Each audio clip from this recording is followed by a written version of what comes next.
வணக்கம். நாம் தமிழர் கட்சி குளோரியானி. அதாவது தடுக்கி விழுந்த தற்குறி அப்படின்னு பேசலாமான்னு ஒரு எண்ணம்.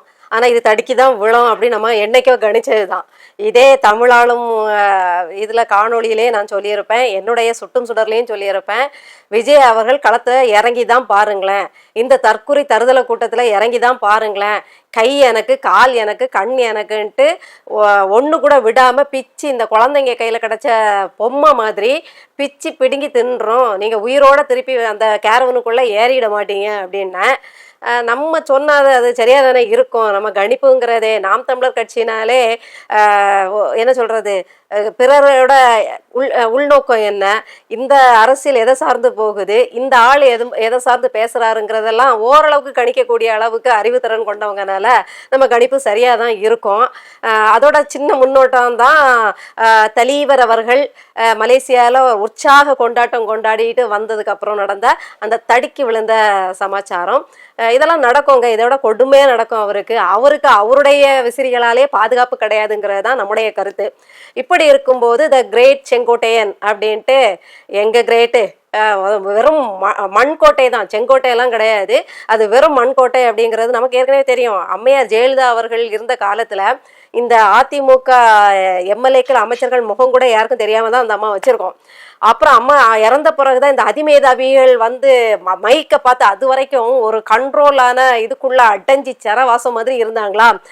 அம்மா இறந்ததும் ரொம்ப சுதந்திர காற்றை சுவாசிக்க ஆரம்பிச்ச உடனே, மைக்கை கண்ட உடனே, பொதுமக்களை கண்ட உடனே தாங்களும் அறிவார்ந்த ஜீவிகள் அப்படின்னு காட்டுறதுக்காக மைக்கு முன்னாடி வந்து எதையாவது பேசிய அறிஞர், அதாவது விஞ்ஞானி செல்லூர் ராஜா அவர்கள், அப்புறம் வந்து நம்ம எடப்பாடியார் அவர்களே அன்னைக்கு வந்து ஜுரம் அதனால இடிஞ்சு போச்சுன்னு சொன்னவர், அப்புறம் சோப்பு, மக்கள் அதிகமாக சோப்பு போட்டு குளிக்கிறாங்க அதனால ஆற்றுல குளத்துல ஏரியில எல்லாம் சோப்பு நுரை அதிகமாக வந்துச்சுன்னு சொன்ன மேதாவிகள், இப்படி ஒவ்வொருத்தரும் வாயை திறந்தா களிமண்ணை விட கேவலமான ஒன்று தான் இங்கே இருக்குது அப்படிங்கிறது தெரிஞ்சிருக்கும். அப்போ கூட பதிவுகளில் எல்லாரும் சொன்னாங்க, இதுக்கு தான் இந்த அம்மா அது மட்டும் பேசிக்கிட்டு நான் மட்டும்தான் மக்களுக்காக நான் உங்களையெல்லாம் பின்னாடியே வச்சிருந்ததாப்பா, மூடர் கூடத்தை தான் இந்த அம்மா வந்து பதுக்கி வச்சுருந்தாங்களா அப்படின்னு எல்லாருமே கிண்டல் அடித்தாங்க. அதை ஒன்ஸ் மோர் நாயனுக்கு தன்னை ஒன்ஸ் மோர் வந்து என்ன செய்கிறாருன்னா, இந்த செங்கோட்டை நான் ஒரு மண்கோட்டை அப்படிங்கிறத நிரூபிச்சிட்டு இருக்காரு. அவருடைய சமீபத்திய காணொலியை பார்த்தீங்கன்னா, இவரெல்லாம் அமைச்சராக இருந்திருக்காரு, இதுலெல்லாம் நாம் வாழ்ந்திருக்கோம், இவங்களெல்லாம் அமைச்சராகவும் எம்எல்ஏவாகவும் ஆக்குன பிரகஸ்பதிகளை என்ன சொல்ல, இவங்க ஆக்குன புண்ணியத்தில் வாழ்ந்த நம்மளை என்ன சொல்ல அப்படின்னு தெரியல. அந்த மாதிரி இருக்குது.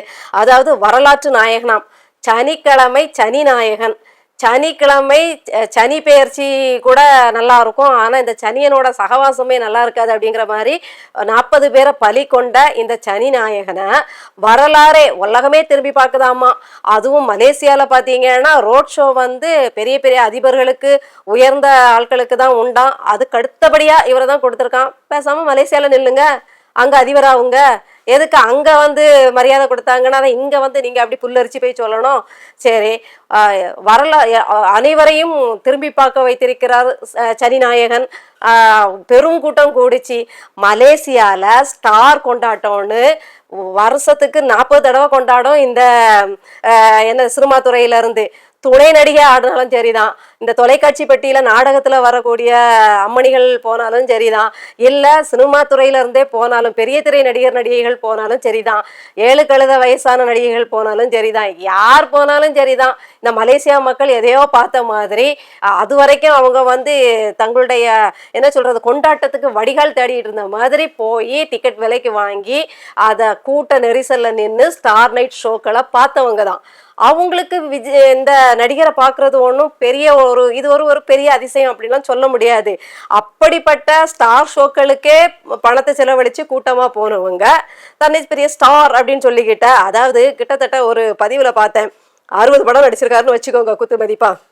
30 வருஷத்துல 20 படம் கூட வெற்றி படம் கிடையாது, 15 படம் தான் வெற்றி படம், ஒரு 20 படம் தான் சுமார் ரகம், மீதி அத்தனையும் தோல்வி படங்கள். இவர் தான் பீக்ல இருந்தாராமா அப்படின்னு போட்டு நாரடிச்சிருந்தாங்க. அது மாதிரி இந்த சனி நாயகனை ஜனநாயகன்னு கொண்டாடுறதுக்கு ஒரு முட்டாள் கூட்டம் இருக்குது, ஒரு பைத்தியக்கார குரங்கு கூட்டம் இருக்க தான் செய்யுது.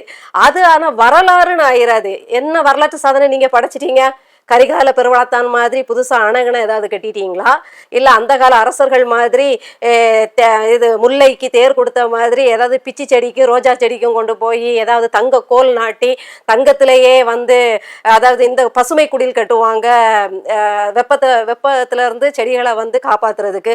அது மாதிரி செடிகள் மேல வெப்பம் தாங்காம செடிகள் கருகிடக்கூடாது அப்படின்ட்டு நீங்க வந்து அந்த பாரி வள்ளல மாதிரி நீங்க வந்து தங்க தகடுகளால தங்க கம்புகள் நாட்டி நீங்க வந்து தங்க பசுமை குடியில் ஏதாவது நீங்க படைச்சு கொடுத்துட்டீங்களா? இல்ல காணும் மயில் வந்து தோகையை விரிச்சு ஆடுது குளிர்ல நடுங்குதுன்ட்டு பேகன் வந்து போர்வையை கொடுத்த மாதிரி இந்த பாலத்துக்கடியில தூங்கிட்டு, இப்ப குளிர்காலம் வேற, மார்கழி குளிர்ல குழந்தை குட்டியோட குளிர்ல நடுங்கிட்டு இருந்த குடும்பங்களுக்கு தங்கத்திலேயே போர்வை வாங்கி போத்திட்டீங்களா? பெட்ஷீட்டு நீங்க இல்ல, ஒரு நான் திருப்பியும் சொல்றேன், ஒரு சாதாரண ஆட்டோக்காரன் ஒரு நாளைக்கு 500 200 கூட லாபம் வாங்க முடியாத அளவுக்கு பொருளாதாரத்துல சிக்கல்ல இருக்கக்கூடிய எளிய மகன் கூட தன்னுடைய உழைப்புல இருந்து ஒரு 2 பெட்ஷீட் வாங்கிட்டு போய் ஒரு 2 குடும்பத்துக்கு கொடுப்பான். அப்படி பெட்ஷீட்டு புடவை கொடுக்கறதுக்கு மாதம் ஒரு 10,000 20,000 கூட லாபம் பார்க்காதவங்க கூட அதை செஞ்சிட்டு இருக்காங்க. அதனால கோடிகள்ல செய்யற நீங்க பெட்ஷீட் வாங்கி கொடுத்தேன்லாம் போட்டோ புகைப்படத்தை போட்டு உங்களே நீங்க வந்து துப்பிக்காதீங்க அப்படின்னு தான் நான் சொல்லுவேன். நீங்க கொடுத்தா நான் சொல்ற மாதிரி தான் கொடுக்கணும். நீங்க கடையேழு வள்ளல்கள் கொடுத்தாங்க இல்லையா, தங்க தேரே முல்லைக்கும் பெரிய கம்பளம்னா ராஜாக்களுடைய கம்பளங்கள் வந்து விலை உயர்ந்த நூல்களால தான், அதாவது சில்க், அப்பெல்லாம் பட்டு தான், பட்டை தவிர வேற எதையும் வந்து ராஜாக்கள் இது பண்ண மாட்டாங்க. பொன் தகடுகள்லாம் அதுல பதிக்கப்பட்டிருக்கும். அப்ப அவர் அவரோட போர்வையை கொடுத்தாருன்னா கண்டிப்பா அது விலை உயர்ந்த போர்வையா தான் இருக்கும். அப்படி கடையேழு பாரி வள்ளல் மாதிரி நீங்க ஏதாவது மக்களுக்கு சேவகம் செஞ்சிட்டீங்க, கொடுத்துட்டீங்க, உங்களுக்கு 200 கோடி லாபத்துல ஒரு 100 கோடியை பாதிக்கு பாதி நீங்க செலவழிச்சிட்டீங்க அப்படின்னு உங்களை நீங்க வரலாற்று சாதனை படைச்சிட்டீங்களா? இல்ல ஒன்றிய அரசு நாக்கப்படுங்கிறாப்புல கேள்வி கேட்டு ஒன்றிய அரசு இந்த திட்டத்தை இவர் முறியடிச்சிட்டாருப்பா அப்படின்னு ஏதாவது வரலாற்று சாதனை படைச்சிட்டீங்களா? இல்ல இப்ப நாம் தமிழர் கட்சி புரட்சி செய்தே தமிழ்நாடுன்னு ஓட்டுது, டாஸ்மாக மூட வைக்குது. அடுத்தது பார்த்தீங்கன்னா ஒவ்வொரு செவிலியர்கள் ஆர்ப்பாட்டத்துக்கு எல்லாத்துலேயும் பங்கேற்று அவர்களோட உணர்வுகளோட கலந்து நிற்கிது. தமிழ் ஒன்றும் இல்லை, அதியமான் அந்த கொண்டை ஊசி வளைவில் ஏற்காடில் அதியமான் அப்படி தகடூர் அதியமான் இருந்ததுக்கு மேலே சிறியார் பெயர், சிறிய வெங்காயம் இருக்கு இல்லையா, சின்ன வெங்காயம், அந்த சின்ன வெங்காயம் ஈவேராவோட பேரை வச்சதுக்கு நாம் தமிழர் கட்சி பண்ண புரட்சியில் பழையபடியும் தகடூர் அதியமானே கொண்டு போட வச்சிருக்காங்க. இது வரலாற்று சாதனை. இதை செஞ்சாரா இந்த நடிகர்? என்ன செஞ்சிட்டாருன்னு அவரை இப்போ வரலாற்று நாயகன்னு சொல்லியிருக்கீங்க. வேணா எடுத்த உடனே கால் வச்ச உடனே அரசியல்ல கால் பதிச்ச உடனேயே 40 பேரை மேல பழி வாங்கினாரு. அந்த வரலாற்று சாதனையை செஞ்சிருக்காருன்னு வேணா சொல்லுங்க. ஏன்னா இதுக்கு முன்னாடியும் ஜெயலலிதா அவர்கள் மகாமக கும்ப அபிஷேகத்துல 60 பேர் நெரிசல்ல சிக்கினாங்கன்ட்டு ஒரு இது இருக்கு, உண்மை சம்பவம். அதே மாதிரி திமுக அரசியல் படுகொலைகள் இதே மாதிரி நிறைய பண்ணியிருக்கு, எல்லாமே உண்மை சம்பவம். அதெல்லாம் வருஷ கணக்கா கழிச்சு ஒவ்வொரு சம்பவங்கள் மெதப்பலையும் ஆணவத்தையும் ரொம்ப ஆண்டு கொளுத்து போய் நண்டு கொளுத்தா வலையில தங்காது அப்படிங்கிற மாதிரி கொழுப்புற செஞ்ச வேலைகள்னு சொல்லலாம். கால் எடுத்து வைக்கல, கட்சி ஆரம்பிக்கல, முளைச்சு 3 எல்லாம் மூடல.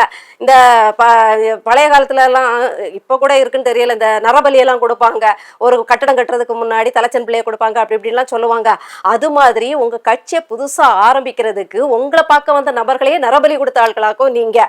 இதை வேணா வரலாற்று சாதனைன்னு சொல்லலாம். கட்சி ஆரம்பிச்சு 2 மாநாடு நடத்தல, ஒரு பரப்புரைக்கு வரல, 40 பேரை கொன்ன படுபாவி, அதுல வரலாற்று சாதனை புரிந்தவர் அப்படின்னு வேணா சொல்லலாம். உண்மையிலே சனிநாயகன் அதுல வரலாற்று சாதனை படைச்சிருக்கீங்க அப்படிங்கறதுதான் உண்மை.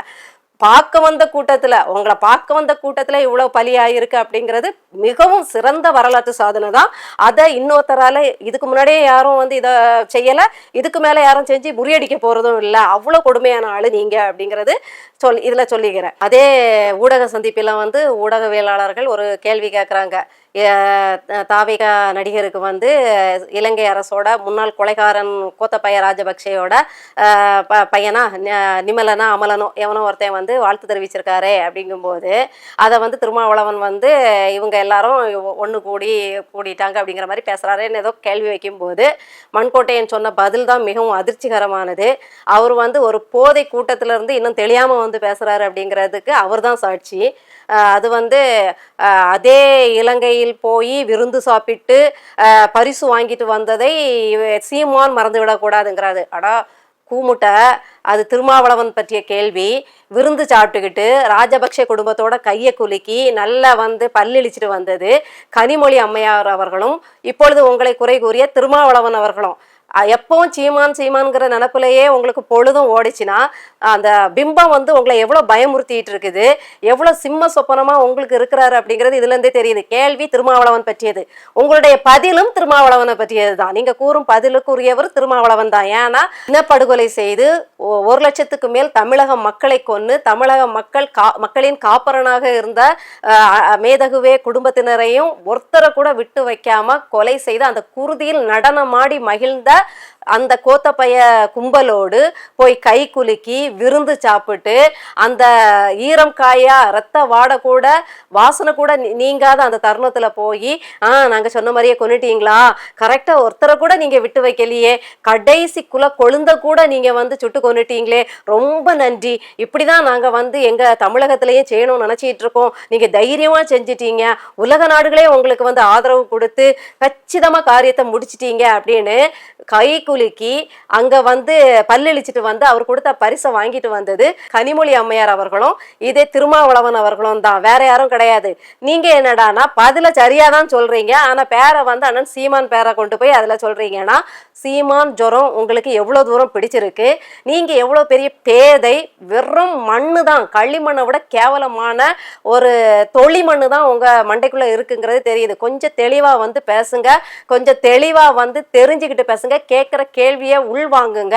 நீங்க எப்படி ஒரு ஜுரத்துல பீடிக்கப்பட்டிருக்கீங்கிறது மட்டும் உங்க பதில்ல நல்லாவே தெரியும். வரலாற்று சிறப்பு மிக்க பேச்சையும் அதுல பேசியிருப்பாரு. அடுத்த கேள்வி கேட்குறாங்க, தாவேகா கட்சியோட நோக்கம்னு ஏதாவது கேட்டிருப்பாங்க அப்படின்னு. தவக்கலை கட்சியோட நோக்கம் என்னது?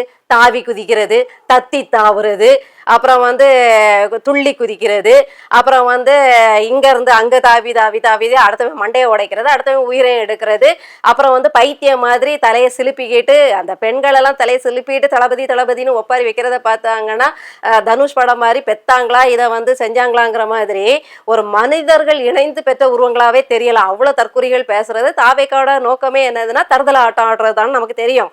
ஆனா அதை மண்கோட்டை எப்படி சொல்றாருன்னா எல்லாரையும் வாழ வைப்பதுதான் தாவேகாவின் லட்சியம் அப்படின்னு சொல்றாரு. அப்ப இப்ப என்ன சொல்ற வராரு, இவ்வளவு நாளும் இவர் பெரிதாக மதித்த எம்ஜிஆர், இவர் பெரிதாக மதித்த ஜெயலலிதா, இவர் அமைச்சராக ஏற்கனவே இந்த அமைச்சரவைகள்ல இருந்திருக்காரு, போதாத குறைக்கு எடப்பாடியார் அமைச்சரவையிலையும் கல்வித்துறை அமைச்சரா 8ஆம் கிளாஸ் பாஸ் ஆகாதவர் கல்வித்துறை அமைச்சர், அதை ஞாபகம் வச்சுக்கோங்க. இவர் இருந்து மக்களை வாழ வைக்கலன்னு அவரே ஒப்புதல் வாக்கு மூலம் கொடுக்கிறாரு. இவங்கெல்லாம் வாழ வச்சிருந்தாங்கன்னா இன்னைக்கு தவக்கலை கட்சிக்கு வேலையே இல்லை. நாம் தமிழர் கட்சி மாதிரி ஒரு புரட்சி வெடிக்க வேண்டிய அவசியமே இல்லை.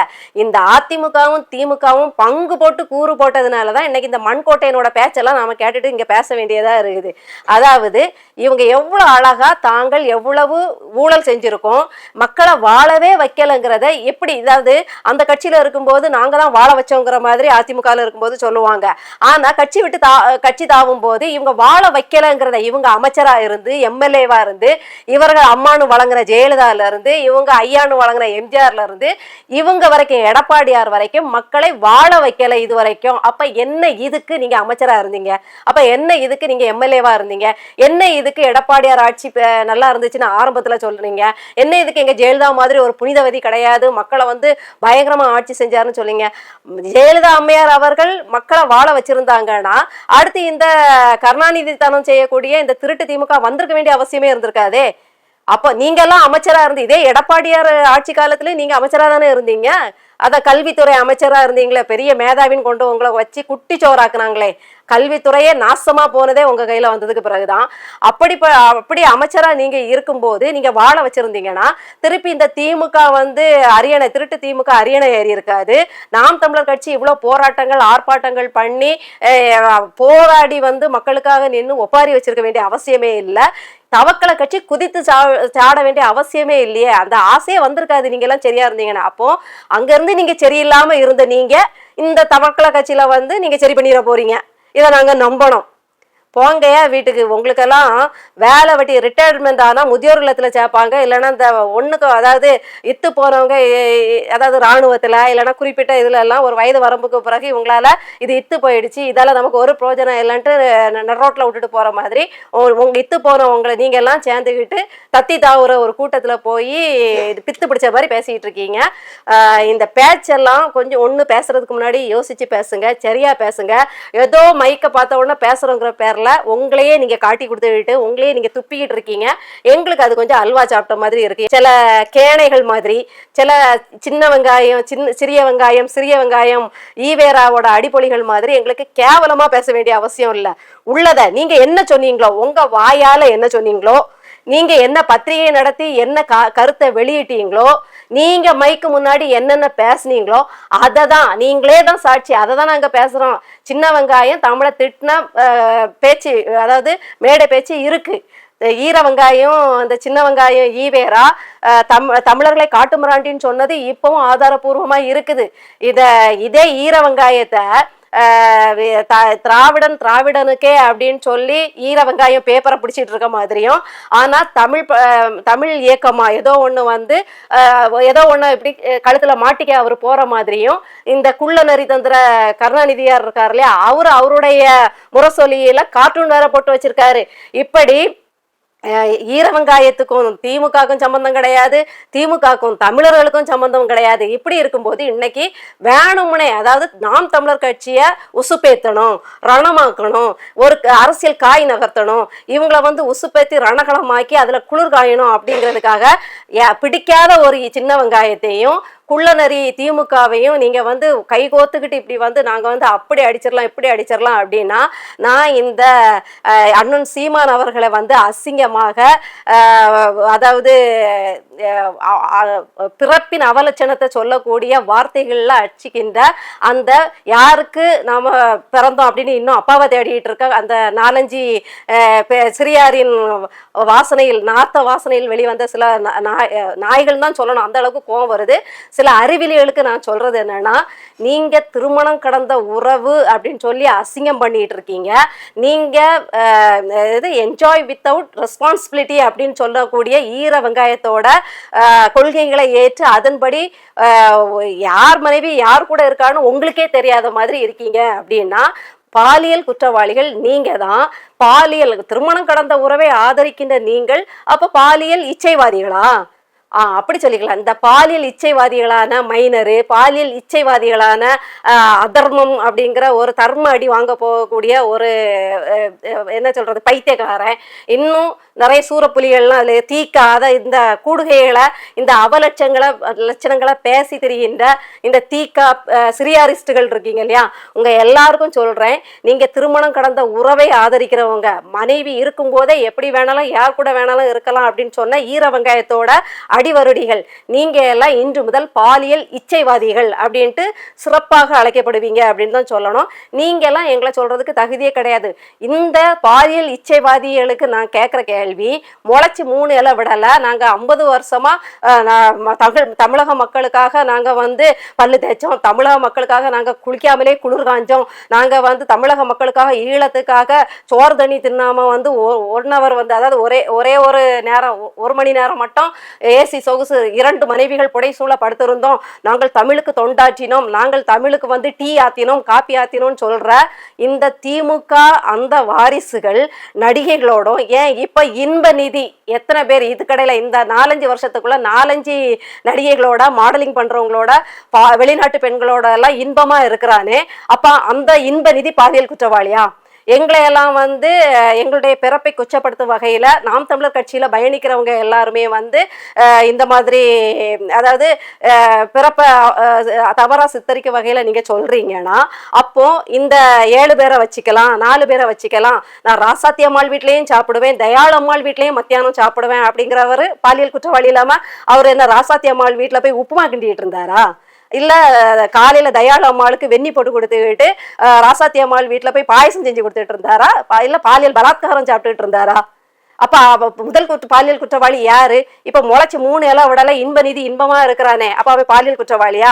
இந்த ஊர்ல உலகத்துல பீச்சில் இல்ல பஸ்ல இல்லைன்னா பார்க்கல மாலுல எல்லாம் ஜோடி ஜோடியா திரியிறாங்களே, அவர்களுக்கான வாழ்க்கையை அவர்கள் தேர்ந்தெடுக்கும் உரிமையில காதலிச்சிட்டு அது கல்யாணத்துல கூடுமானும் தெரியாது, 6 மாசத்துல பிரியுமானும் தெரியாது, அடுத்து இன்னொரு காதல் முளைக்குமானும் தெரியாது, எதுவுமே தெரியாம என் பிள்ளைகள் என் பிள்ளைகளும் இப்போ அந்த டீனேஜ்ல தான் இருக்காங்க, எல்லாருமே ஒரு காதல்லே எதுலையாவது இருக்கலாம். அப்ப அந்த பிள்ளைகளை நீங்க பாலியல் குற்றவாளின்னு சொல்றீங்களா? காதலிச்சு ஜோடி ஜோடியா தெரிகிற இந்த உலகத்துல உள்ள அத்தனை டீனேஜ் பிள்ளைகளையும் நீங்க பாலியல் குற்றவாளின்னு சொல்றீங்களா?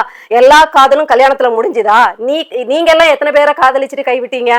அந்த லிஸ்ட் எடுத்து போட்டா என்ன செய்வீங்க? அதனால முதலா உங்களுக்கு தைரியம் இருந்தா, நீங்க யோக்கியமா பிறந்திருந்தா, இல்ல நீங்க யோக்கியமான வாழ்க்கை வாழ்றீங்கன்னா, கருணாநிதி ராஜாத்தியம்மாள் வீட்டுல பாலியல் பலாத்காரம் சாப்பிட போனாரா அப்படின்னு ஒரு தலைப்பு வச்சு பேசுங்க. அடுத்தது ஸ்டாலினுக்கு கல்லூரி பெண்கள் பாலியல் பலாத்காரமாக பரிசாக வழங்கப்பட்டனரா அப்படின்ட்டு ஒரு தலைப்பு வச்சு பேசுங்க. அடுத்து உதயநிதி பெத்துராஜ் தாரா, எனக்கு தாரா நடனம் ரொம்ப பிடிக்கும், எங்க ஊர்ல தாரானா வாத்தும்பாங்க, எனக்கு வாத்து நடை ரொம்ப பிடிக்கும், அதனால தாரா தான் வேணும்னு பால்டாயில் குடிச்சாரே, அந்த பால்டாயில் பலாத்காரத்துக்காகவா, பாலியல் பலாத்காரம் சாப்பிட முடியாமல் பால்டாயில் குடித்தாரா அப்படின்னு தலைப்பு வச்சு பேசுங்க. இப்போ இன்னும் பிஞ்சிலே பழுத்து ஒண்ணு தெரியுது, இன்ப நிதி, அதாவது பாண்ட் வித் டைமண்ட் ஸ்பூன், இந்த சந்தனம் மிஞ்சினா எங்கேயோ தேய்ச்சிப்பாங்களா, அது மாதிரி ஊரை கொள்ளையடிச்சு நாட்டை கொள்ளையடிச்சு 50 ஆண்டுகளமா ஊழல் செஞ்சு பணம் பெருத்து கொளிச்சு அதை என்ன செய்யணும்னு தெரியாம மொத்த வம்சமும் தாத்தன்ல இருந்து மகன்ல இருந்து கொள்ளு பேரன் வரைக்கும் கொள்ளை அடிச்சு சம்பாதிச்சதை என்ன பண்ணணும்னு தெரியாம மக்களுக்கும் கொடுக்கறதுக்கு மனசு இல்லாம கொண்டு நடிகைகள்கிட்டையும் கொண்டு மாடலிங் பண்றவங்கள்ட்டையும் கல்லூரி பெண்கள்கிட்டையும் கொடுத்து அவங்களுக்கு பணத்தை செலவழிச்சு உல்லாசமா இருந்து பாலியல் பலாத்காரம் சாப்பிடும் இன்ப நிதி பாலியல் பலாத்காரம் சாப்பிடுகிறாரா அப்படின்னு ஒரு தலைப்பை வச்சு பேசுங்களேன். அதுக்கு ஏதாவது தைரியம் இருக்குதா? ஏன் மைனர் பொண்டாட்டி யாரோடைய ஓடி போயிட்டா அப்படின்னு கேள்விப்படுறோம். அப்போ அவ பாலியல் குற்றவாளியா? வழக்கு போடு, பாலியல் குற்றவாளி மைனர் பொண்டாட்டி, என் பொண்டாட்டி பாலியல் குற்றவாளி அப்படின்னு வழக்கு போடு, இல்ல தலைப்பு போட்டு பேசு, நானே சாட்சி, என் மனைவி ஒரு பாலியல் குற்றவாளி, அப்படிதான தோழர்களே அப்படின்னு மைனர் நீ பேசு. நீயே மனைவி பாலியல் தொழில் செஞ்சாலும் பரவாயில்ல, இல்ல பாலியல் குற்றவாளியா இருந்தாலும் பரவாயில்லன்னு சும்மா தானே இருக்க. ஒரு அடுத்தவனை பத்தி உனக்கு என்ன பேச்சு? நீங்களாம் இன்னும் ரொம்ப யோக்கியமா இருக்குது. திருமணம் கடந்த உறவை ஆதரிக்கிற நீங்கள் மற்றவர்களை சொல்றதுக்கு என்ன ரைட்ஸ் இருக்கு? மனைவியை வைத்து கொண்டே யாரை வேணாலும் வச்சுக்கலாம்னு சொல்ற நீங்க எல்லாம் என்னைக்கோ நடந்த காதலை பத்தி பேசுறதுக்கு ஏதாவது உரிமை இருக்கா? எதுவுமே கிடையாது. நீங்க மொத்தத்துல கட்சி பெண்களாகிய எங்களையும் இழிவுபடுத்திருக்கீங்க. நாங்க உங்களை பத்தி மயிலாப்பூர் கமிஷனர் அலுவலகத்துல புகார் கொடுத்துருக்கோம், 2 முறை கொடுத்துருக்கோம், நடவடிக்கை எடுக்கிறதா நம்பிக்கை கொடுத்துருக்காங்க. பெண்களை களங்கம் கற்பித்து பெண்மைக்கு இழுக்கு வர்ற மாதிரி பேசினா 3 வருஷம் ஜெயிலு, ஐபிசி செக்ஷனும் இருக்கு, இப்போ வந்திருக்க பிஎன்எஸ் செக்ஷனும் இருக்குது. அதன்படி உங்க மேல ஆக்ஷன் எடுக்கலைன்னா எடுக்க வைப்போம், பார்க்க தான் போறீங்க.